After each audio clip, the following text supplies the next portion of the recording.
I feel like being a strong opener, like just really trying to engage the crowd, some good crowd control, I feel like is the secret. Just so that they loosen up for the actual headliner, because that's I feel like they also bring that same kind of energy, if not like stronger. So that's kind of how I approach it to match their energy. Honestly, I talked to my friend about this over the weekend, and she's like, just pretend everyone is in their underwear. And it'll help you feel so much better.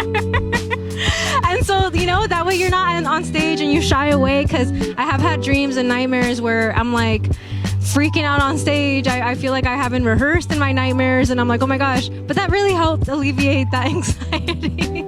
So the day of the show, my do's and don'ts are: don't drink anything cold because it will really mess with my vocals. No alcohol, it will really strain my voice and just dry up my throat.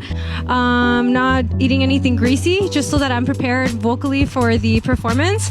But yeah, I definitely try to avoid talking too much, laughing. Unfortunately, laughing is horrible for singing. So I try to not have a good time, which is kind of sad, but...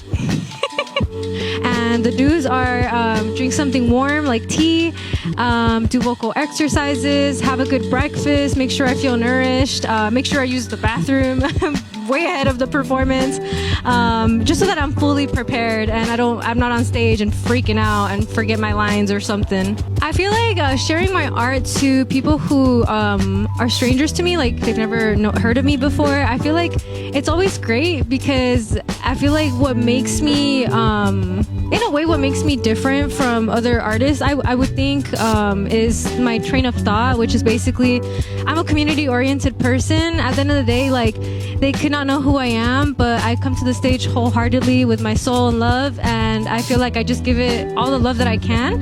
And I feel like if I don't get the best reception, like, I'm not received well, I'm totally okay with that. And at the end of the day, that's my community. I'm from LA, and yeah, I handle it pretty well, I would say.